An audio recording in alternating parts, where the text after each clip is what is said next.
안녕. 오늘은 해수의 표충 순환이라고 하는 것을 시작을 할 거야. 자, 그럼 함께 시작을 해보자. 해수의 표충 순환. 자, 표충 순환이 일어난다는 것은 왜 이러한 변화가 생겼나부터 생각을 해줘야 되겠지? 그래서 해수의 표충 순환이 생긴 원인은 지구에 들어오는 에너지와 지구에서 내보내는 에너지, 즉 에너지의 출입을 비교를 해야 되는데 바로 위도별 에너지의 출입이 불균형을 이루었기 때문에 문제가 생긴 것이다 라는 얘기부터 해야 할 것 같아. 자, 그러면 이 위도별 에너지의 불균형이란 무엇을 의미하느냐?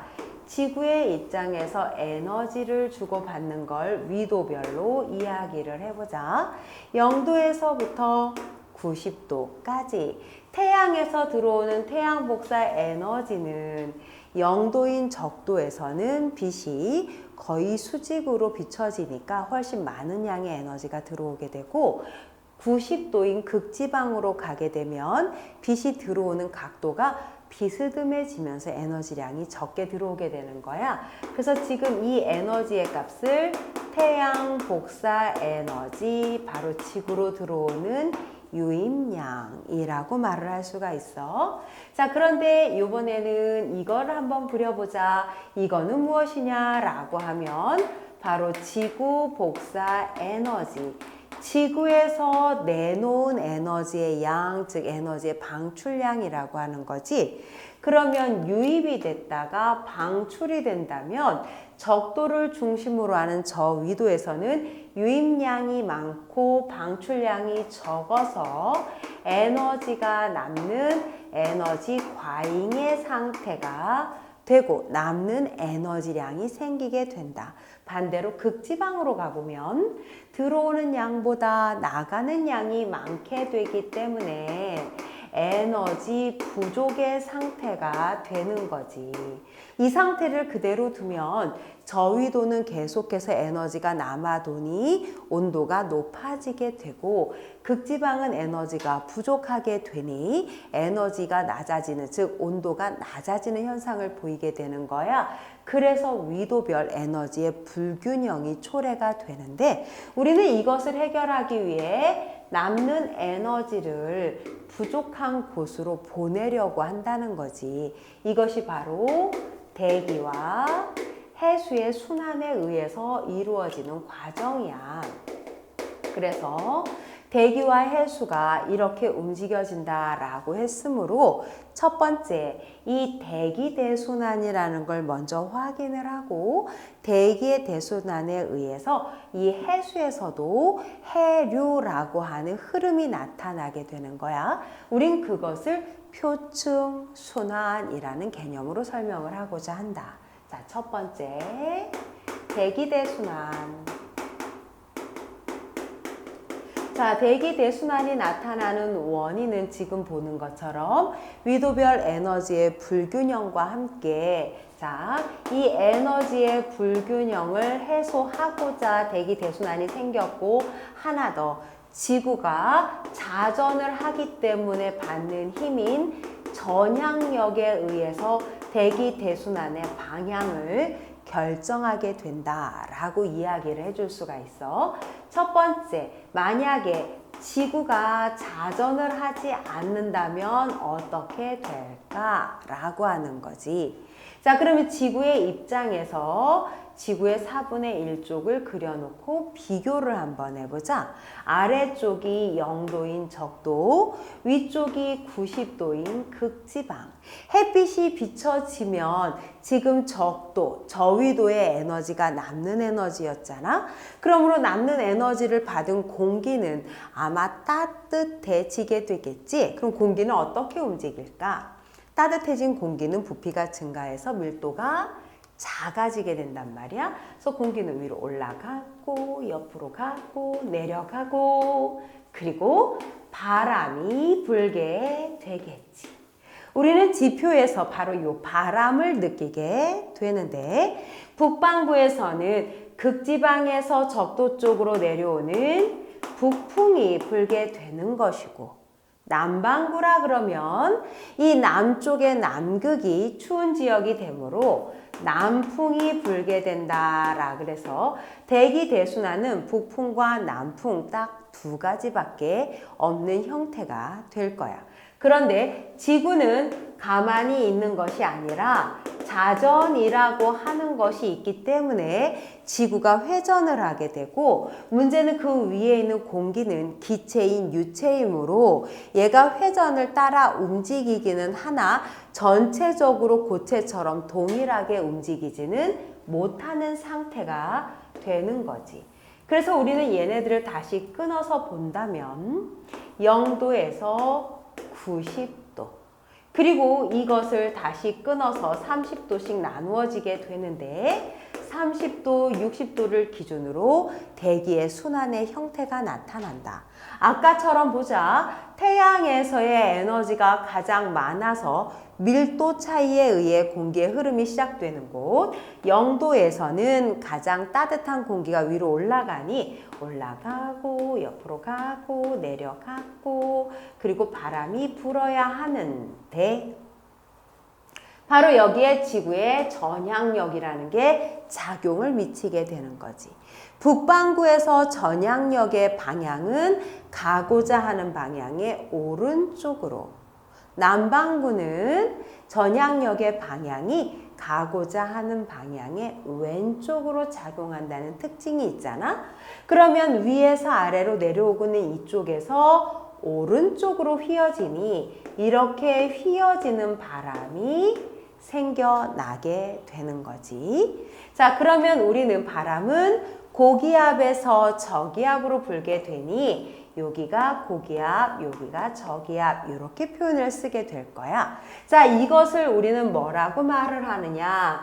북쪽과 동쪽 사이에서 불어오는 바람이다 라고 하여 북동무역풍이라고 말을 하고 우리는 이 북동무역풍 때문에 대기의 대순환이 하나 생겨난다라고 얘기를 할 수가 있는 거야. 또 하나 이런 북동무역풍을 발견한 사람이 바로 헤들리라서 헤들리 순환이라고도 이름을 붙여줘. 또 하나 가장 뜨거워진 태양에 의해서 나타난 순환이므로 직접 순환이야 라고 이름을 붙여주게 되지. 그러면 북반구에서는 북동무역풍이 남반구에서는 이쪽에서 적도 쪽으로 내려오는 이것이 이제 내려오는 방향이니까 내려오게 되는데 그것이 왼쪽으로 휘는 방향이 되니까 남동무역풍이 그래서 서로 대칭적인 형태로 북반구와 남반구가 형성이 된다. 그러면 두 번째 30도에서 60도 사이는 그러면 30도가 더 따뜻해요. 올라가고 이렇게 하면 바람 완전 웃겨져. 이쪽 지역은 이미 내려오는 바람이 형성이 되어져 있기 때문에 똑같이 내려와서 바깥쪽으로 바람이 불어가고 그로 인해 올라가는 순환이 형성이 되게 된다. 그래서 고기압에서 다시 60도가 저기압이 형성이 되겠지? 그럼 아래에서 위로 올라가는 방향에 전향력이 작용을 하니 이렇게 휘는 바람이 될 거란 말이야. 그러면 서쪽에서부터 동쪽으로 부는 바람이 되니 우리는 이것을 편서풍이라고 부르고 이걸 발견한 사람이 페렐이라서 바로 페렐 순환이다 라고 이름을 붙여줘. 또 하나 바로 북동무역풍에 의해서 형성된 바람의 구조에 의해 나타나는 바람의 순환 구조이기 때문에 간접순환이다 라고도 불러주는 거야. 마지막 위쪽으로 가면 다시 여기가 저기압이니까 90도가 고기압 그리고 바람은 저기압 쪽에서 상승기류 고기압으로 내려가서 고기압에서부터 저기압으로 바람이 불어가겠지. 역시 전향력 때문에 가고자 하는 방향에 오른쪽으로 휘는 형태가 될 거야. 바로 여기를 극동풍이라고 부르고 북반구에 3개의 순환세포가 남반구에 3개의 순환세포가 형성이 되는 게 바로 대기대순환이다 라고 이름을 붙여주지. 자, 그러면 아까 이야기한 것처럼 에너지의 불균형을 해소하는 건 대기만 그러냐? 그렇지 않다라고 했단 말이야. 그것이 바로 해수의 표충순환. 자, 해수의 표충순환이라고 하는 것은 바람에 의해서 만들어지는 순환이다 라고 표현을 할 수 있기 때문에 우리가 지난 시간에 해수에 대해서 공부를 하고는 해수의 연직 분포라는 형태를 배웠단 말이지. 그러면 그런 연직 분포 중에 어느 부위에서의 흐름을 말하느냐 라고 얘기하면 바로 수온약층 윗부분, 혼합층 부분에서의 순환의 형태를 말하는 게 해수의 표충순환이야.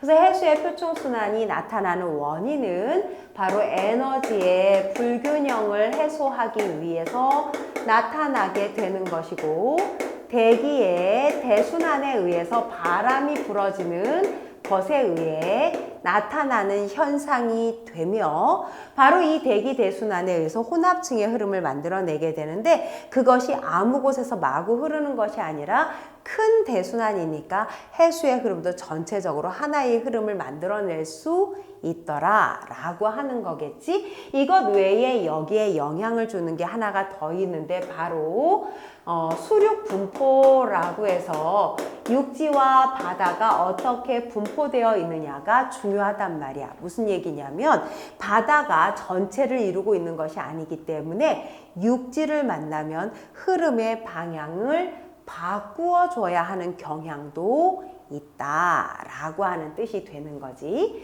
자, 그러면 이것을 해수의 표충순환을 한번 우리가 나눠서 그림으로 그려보자. 간단한 세계 지도를 좀 그려보면,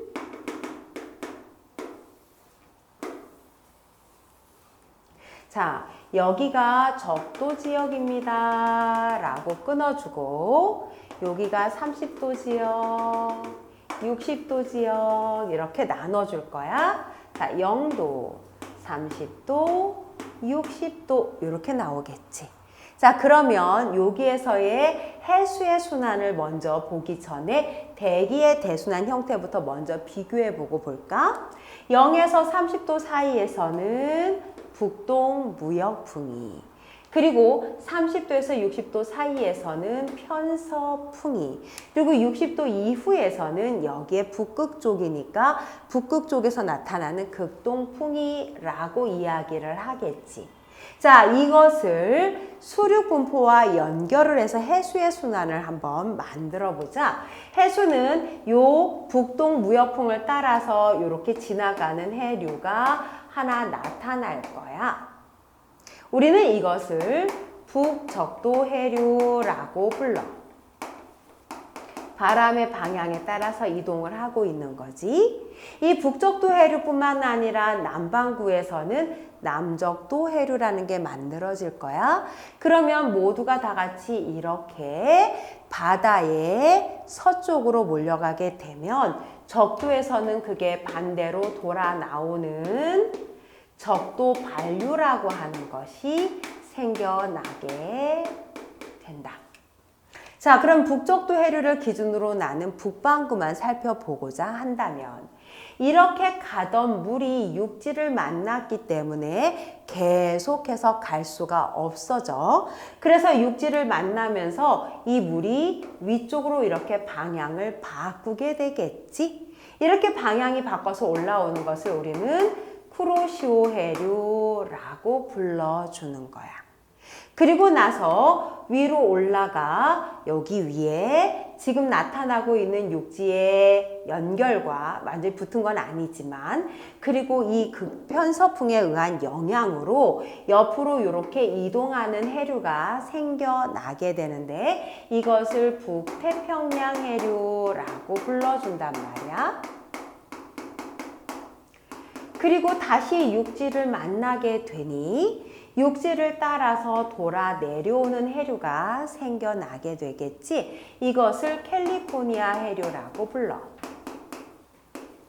그러니 지금 태평양을 기준으로 놓고 보면 이렇게 북반구에서는 시계 방향으로 해류가 흐르는 걸 볼 수가 있고 남반구는 반대로 반시계 방향으로 흐르는 것을 볼 수가 있게 된다.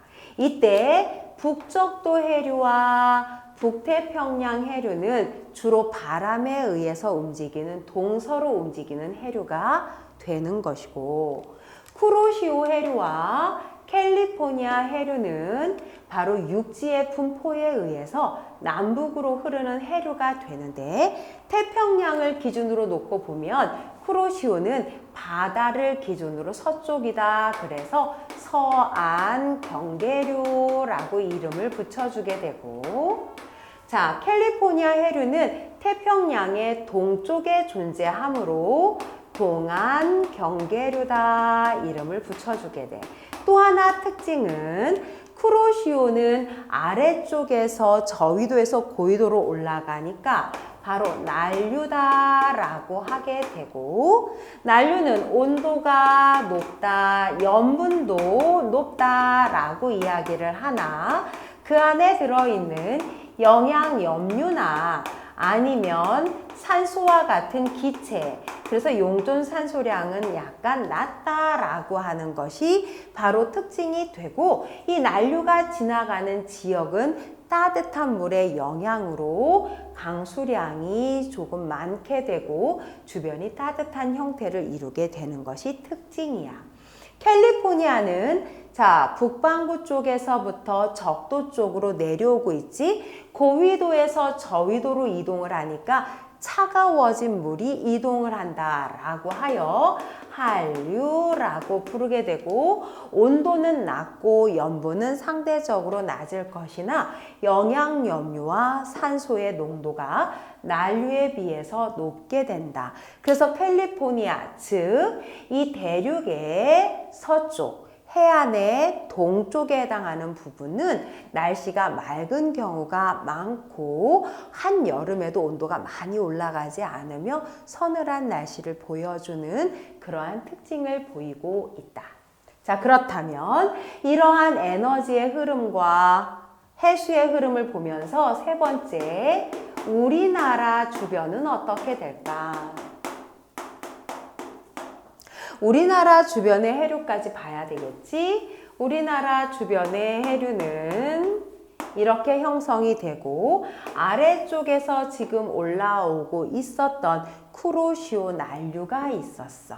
이 난류에 의해 영향을 받아 우리나라의 동해 쪽이나 서해 쪽이나 그리고 일본 쪽으로 난류의 지류가 넘어가게 되겠지. 그래서 큰 해류의 흐름을 이렇게 받게 된다. 그러면 북쪽에서부터 내려오지 않느냐? 아니야. 바로 러시아의 여기 연해주 쪽에서부터 다시 한류가 내려오고 그 지류가 북한으로 내려오기 때문에 북한으로 내려오는 북한 한류와 동한 난류가 만나게 되는 공간이 생겨. 자, 위에서 내려오는 것은 북한 한류라 그랬고 아래에서 올라가는 것은 동한 난류라 했으니 난류에 해당하는 어종과 한류에 해당하는 어종이 만나는 이 지역을 우리는 조경 수역이라고 부르고 바로 여기가 내가 미처 조그맣게밖에 표시하지 못했던 울릉도와 독도 부근이 되는 거야. 그래서 여기가 좋은 어장을 형성을 하게 된다라는 특징까지 여러분이 알아두셔야 합니다.